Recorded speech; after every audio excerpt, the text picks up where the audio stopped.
Hi, Dr. Dixon, and this is my course review video assignment. So first we talked about the 4 knows, which is knowing yourself, which is your identity, knowing your students, which is student identity, knowing the content, which is what you teach, and knowing pedagogy, which is how you teach it. Then we learned the difference between personal and professional identity, which we said personal identity was how you act outside of school, and professional identity was how you acted inside of school.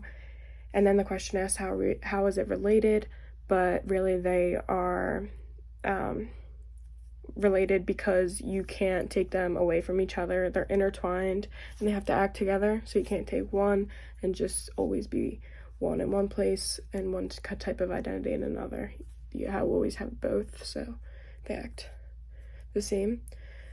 Then we talked about why does personal and professional identity of teachers matter in physical education? Well, teachers are filters, like we said multiple times, and this affects how you teach. So the experiences that we have affects how you teach. We talked about what differentiated a job and a profession. We talked about how for professions you need some sort or type of certification or status or degree to be able to get that professional job. When as if you're just trying to get a job, work at McDonald's, just fill out a little application and most likely you'll get the job by the next week. Quick process rather than a long process for a profession. We talked about how is student identity related to PE and teaching. We talked about how getting to know your students to create a better environment, which is exactly what we do at the beginning of every class with greetings, good news, and announcements. We get a chance to know our students, not know our students, but get to know our classmates in class, but it's something that you can do to teach, which just opens the class nicely and smoothly, and you get to know the people around you. It's just like a normal conversation before learning. It's just an easier way to open class. We talked about what is bias, which is basically just your opinion and what you think. And we talked about how it was related to PE. So people's biases, meaning the gym coaches that are usually in there are usually in your middle school, high school years are usually your coaches too in sports. So they usually, while you're stretching, they will only talk to the athletes or the jocks, and they'll kind of just ignore the other kids, making them feel kind of left out, which is something that shouldn't have to happen in gym because everybody's participating in gym.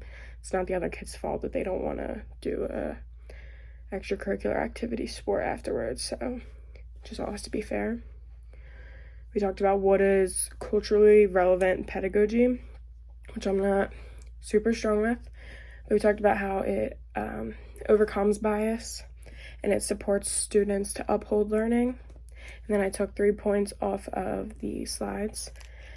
A focus on student learning and academic success, culture competence, so developing positive ethnic and social identities, critical consciousness, ability to recognize and critique societal inequalities. So this helps give framework in which helps us to teach effectively. So it's basically kind of what that's saying. Then we talked about savage inequalities and how it reveals things about students, teaching, school, and money. We talked about whether or not money could buy a better education.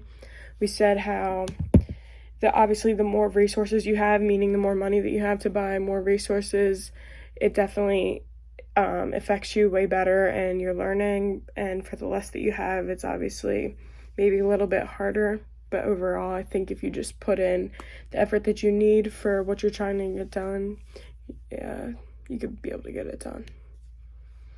So then we just talked about what is physical education as a whole, which is a learning process. We talked about the 3 domains, which is cognitive in the brain.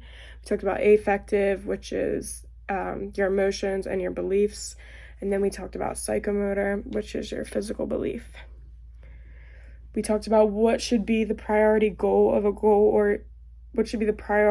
goal-oriented teacher. We talked about how teaching is meaningless without a clear goal. You need to have a purpose in teaching. You need to have an endpoint, somewhere where you want to get to. You don't just want to teach without a purpose, because then obviously you're not getting anywhere in the end. Overall, that is student learning. We talked about what is learning as a whole, which is just a permanent change in behavior, doing something over and over again, and then continuing to do it is the process of learning. To put that in better words, it's like from experiences and reactions. Consistent behavior over time means that you have learned something. We talked about the domains of learning. I kind of already touched on, but cognitive in the brain, affective in the body, and psychomotor in the heart. Why is that important to PE? It's going to lead how we teach. Learning is broken down into those 3 domains, meaning that is what it is. That is what it is. It's broken down into those 3, and PE is a learning process, and it focuses on those 3 things.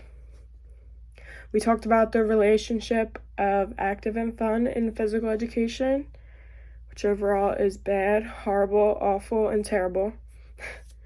And more or less, it's not a sufficient goal for a quality education class.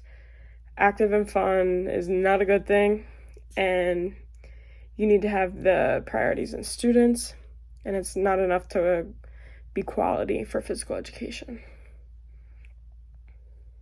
What perspectives influence what is taught in PE? There are many perspectives, such as social media, the mental health, culture, equity, other sports, and it's just a general societal influence. So what happens in society affects what we do in PE, making it like a difference of goals. Then we talked about the difference of outcomes, goals and objectives, and standards. Standards dictate outcomes, so outcomes can be goals and objectives, and standards are what we do in the classroom.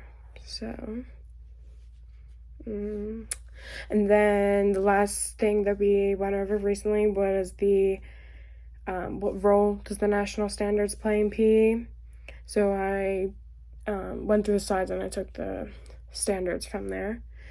Standard 1 was developing a variety of motor skills.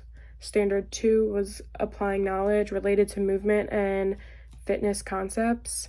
And Standard 3 was it develops social skills through movement. And Standard 4 was it develops personal skills, identifies personal beliefs of movement, and chooses to engage in physical activity. All right, so that's everything.